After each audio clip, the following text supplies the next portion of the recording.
Good morning, everyone. Welcome back to Coffee and Headlines, our morning get together live here on Facebook, where we take a look at headlines from our city, from our state, and our country. We take a look at your wonderful comments.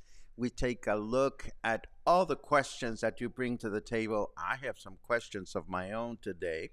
And we combine this knowledge so that we can connect with each other and with Puerto Vallarta as a community of English speaking locals. How's that? Today is Thursday, July 27th, and it's a pleasure to see each and every one of you. Uh,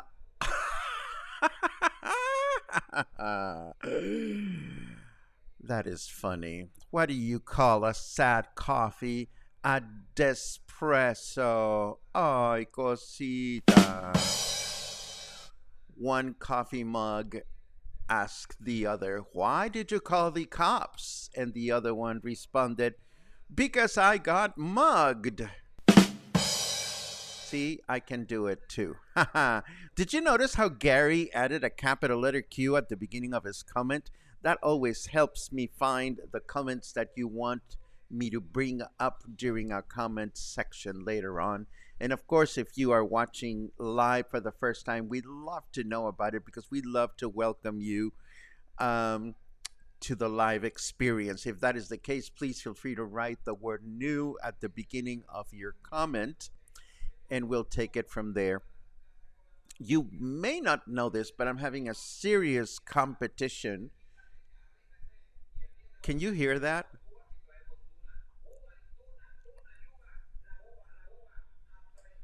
That's the fruit truck. And today it's decided to park itself right outside of my window. And with the loudspeaker blast that they have tunas, and I don't mean tuna fish, but like cactus pears, and they have grapes for sale. And I am tempted to go get some cactus pears, prickly pears, but not right now. But it's difficult to focus on the conversation and focus on the broadcast, but I'll be okay. Today, we have interesting news about crocs that were released. We have great news about a new airport that I'm very interested in, and I suspect you will too. I also want to share something magical with you, and I have questions about mosquito bites that you may or may not be able to answer. I did some research early this morning.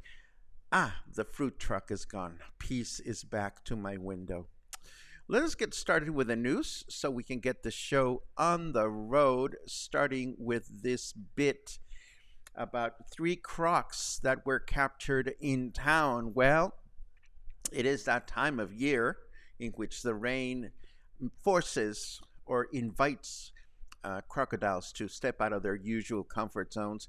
And today, Noticias PV reports on 3 crocs that were just captured in town by staff from the city's ecology department.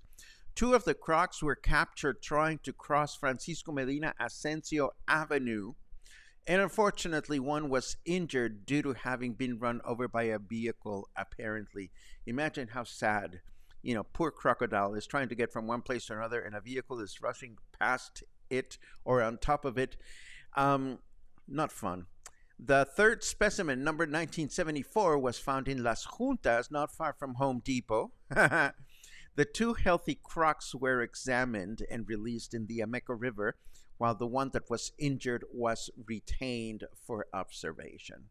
Good luck and best wishes for the injured croc, of course. Now, this makes me so giddy, it's not even funny. Mexico News Daily reports that an airport is scheduled to open soon in the town of Creel in the state of Chihuahua. And this is huge. You see, Creel is the first stop in the Copper Canyon route. So taking advantage of an airport that is located right there simplifies the process of taking the train trip considerably. So instead of, for example, if you're going from Puerto Vallarta there, instead of having to fly to Chihuahua, the capital city of the state that has the same name, and having to spend the night in Chihuahua in order to take the train first thing in the morning, you can theoretically take a train, a flight directly to the town of Creel, and that will place you right on the first stop of the train. So I did some research on this, and apparently the airport has been many years in the making and was almost complete, but unfortunately it was caught for many years in unresolved negotiations between the government of Chihuahua and the indigenous tribes that live there.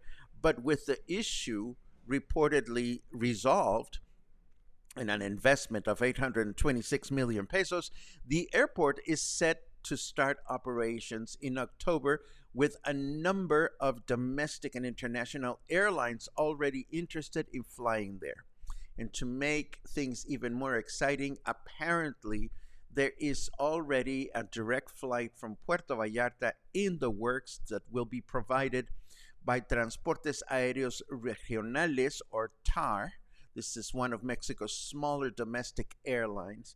So if all of this is news to you, just know that Mexico has one of the 10 most beautiful, most scenic train rides in the world, and that is the Copper Canyon train ride. It goes from the state of Chihuahua all the way down to the coast, the state of Sinaloa, and back. And on the route, there are these wonderful magical towns that you can only access through the train ride. We've talked about the Copper Canyon train off and on ever since we started Coffee and Headlines, and it continues to be on my bucket list. It is still there. But I'm excited about this airport. This could make things so much easier for those living here in Puerto Vallarta to get to the train ride. Now, moving right along, I have more news to share.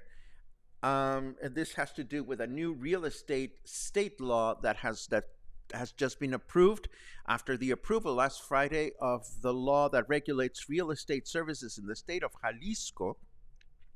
Puerto Vallarta will be safer and provide legal certainty for investing and buying real estate as it aims to prevent fraud and professionalize real estate advisors and sellers, as well as establish a registry of these professionals.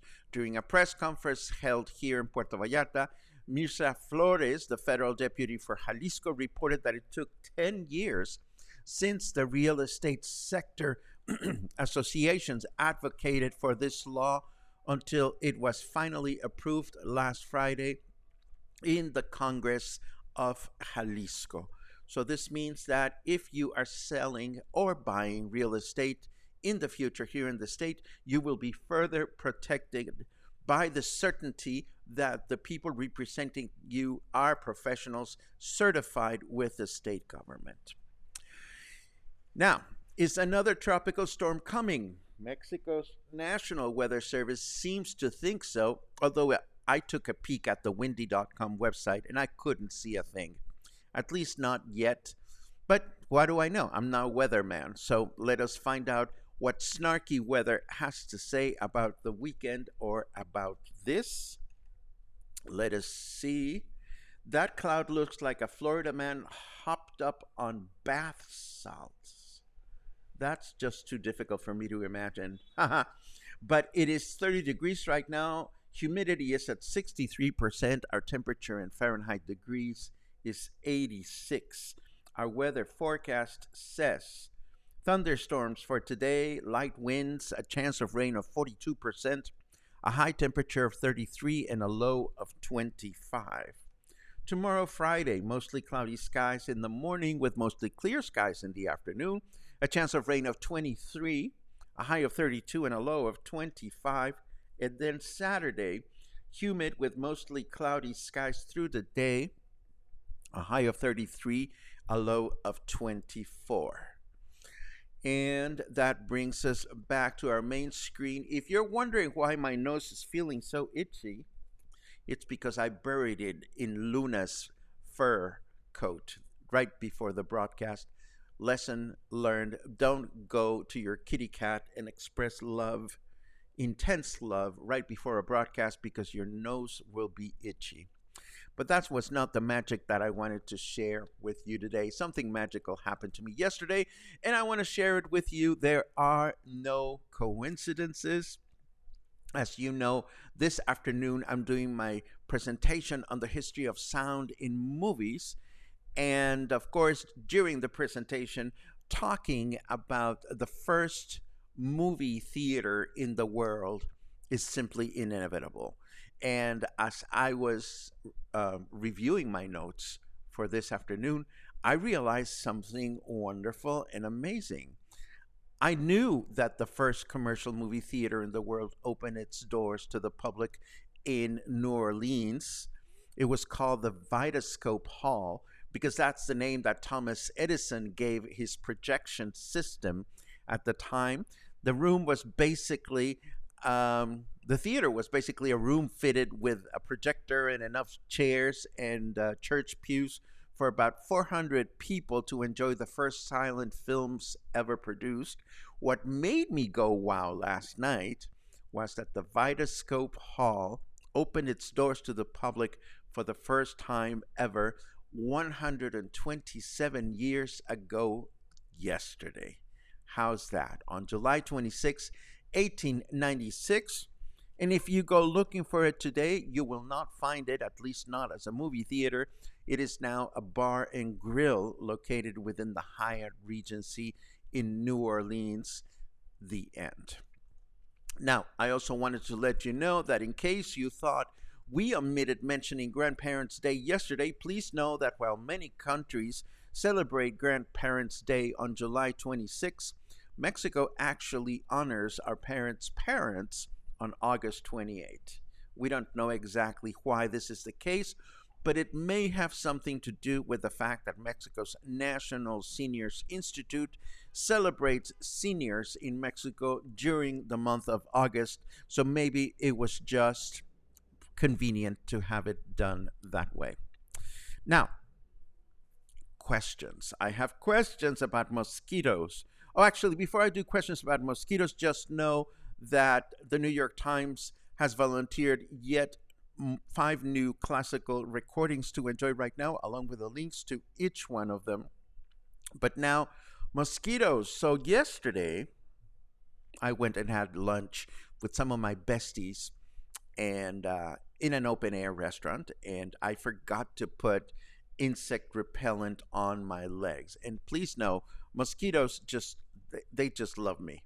They really, really do. So last night, I wake up in the middle of the night with itchy legs. I mean, seriously itchy.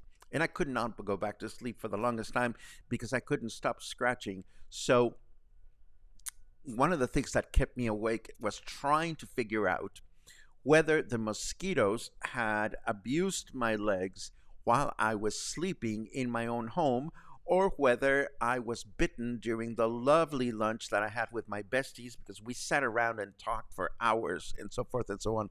So first thing this morning, I asked the internet, okay, how much time goes by between the time in which you get stung or bitten by a mosquito and when you start feeling the itch. I figured maybe I'm going to learn something as to whether I am being eaten alive at my own apartment or at when I go out.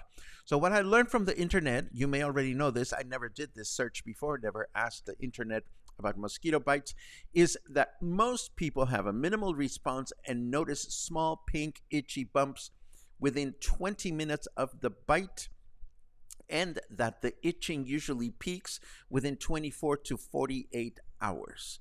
The bite generally fades over 3 to 4 days, and it may take up to a week to completely heal. Now, I'm not so concerned about battle scars, but the itchiness just drives me insane. So I am no better than I was before I acquired this knowledge, because clearly I don't there's a big difference between 20 minutes after the bite and 24 to 48 hours.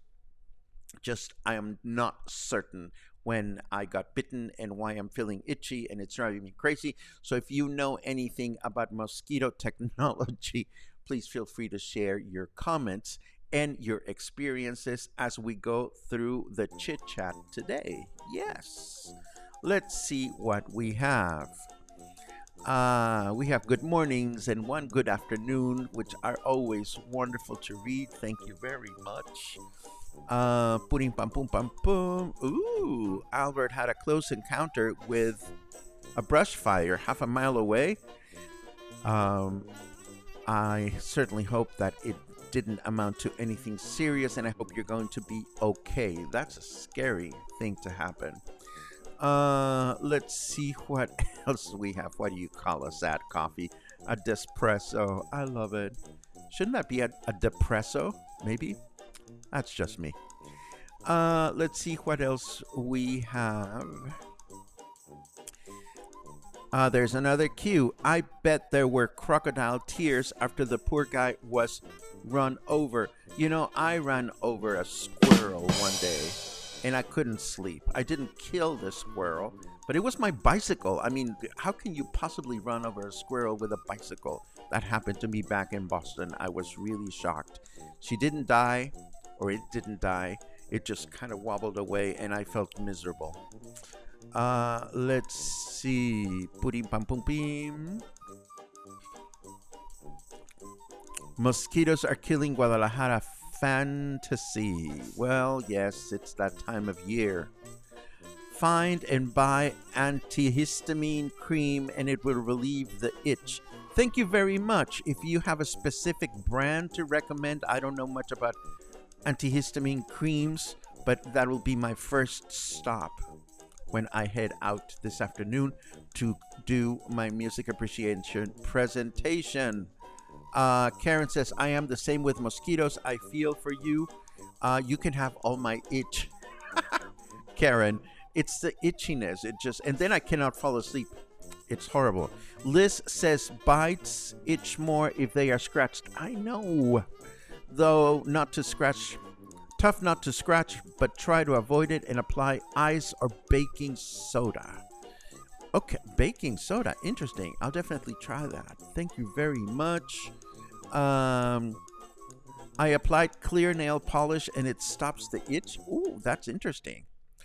The worst thing you can do is swerve to avoid an animal in the road. Most likely there will be a larger accident. Interesting. Well, I can certainly see that point. Calamine lotion works for me. I'll look for that with Dr. Simi, whom I haven't seen in a few weeks. I wouldn't visit with my boyfriend, Dr. Simi. Let's see. My friend just ended up on steroids after a bad mosquito bite. Scary. And Claude says, if you buy Pico Send Solution, I love the name. Caladril I had heard about. Thank you very much for that. And Suzanne suggests Helmicina. My goodness. Thank you so very much, Cluster. I'm going to go shopping at the drugstore today. And hopefully I won't itch anymore after that. And this, my friends, brings us to the end of today's broadcast. As always, I thank you for your company. I thank you for your suggestions and your questions and all the good stuff that you bring to the table. I hope to see you again sometime soon. And if you have nothing better to do this afternoon and want to join us in our music appreciation presentation, it'll be Space Show. It'll be wonderful. But if you're not there, you'll be there in spirit, and I hope to see you sometime soon. Take care.